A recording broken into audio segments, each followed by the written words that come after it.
ታሪኩ እንደ ታሪክ ደስ አይልም፣ ያስፈራል።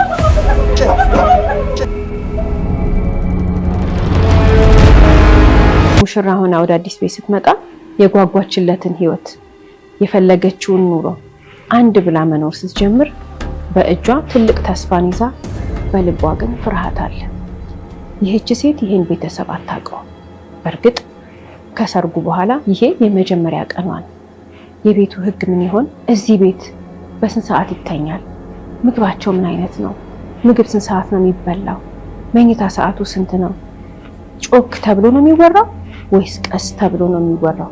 ምን ባደርግ ነው ይሄ ቤተሰብ የሚደሰተው? ምን ባደርግስ ነው የሚከፋቸው የሚለው ነገር በጣም አሳስቧታል። ካገባች ወይንም ደግሞ ሰርጉ ካለፈ ገና ጥቂት ቀናት ነው። ባሏ ለብቻቸው እንዲኖሩ አልተመቸውም፣ እሷም አልቻለችም። ስለዚህ ምን ወሰኑ? ከቤተሰቦቹ ጋር ሊኖሩ። ሙሽሪትን ዛሬ ወደ ቤተሰቦቹ ቤት ይዟት መጣ። እቃዋን ይዛ መጣለች።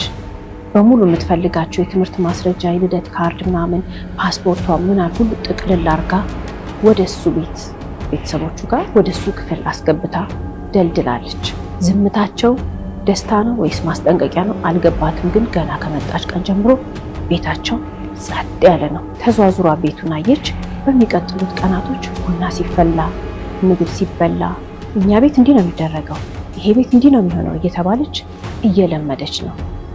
ታዲያ ግን አንዳንድ ጊዜ ሁላችንም ብንሆን ያልጠበቅነው ነገር ከተመለከትን ውስጣችን በኃይል ይደነግጣል አይደል?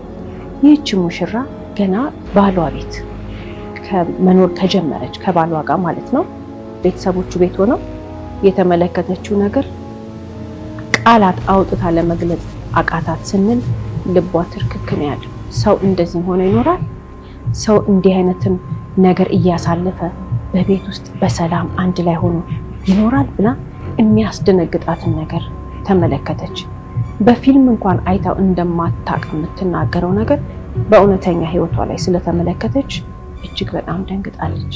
ይህች ሙሽራ ታዲያ በደስታ የጀመረችው ሽማግሌ ተልኮ ሰርግ ተደግሶ መልስ ተደርጎ ቅልቅል ተደርጎ ዘመድ አዝማድ ጎረቤት ወዳጅ ሁሉ ተሰብስቦ ከ600 ሰው በላይ ተጠርቶ የተደገሰው ይሄ ትልቅ የሰርግ በዓላቸውን አክብሮ የተጀመረውን ትዳር ገና በተጋቡ 1 ወር ሳይሞላ ባልየው በተኛበት ብን ብላ ጠፋች።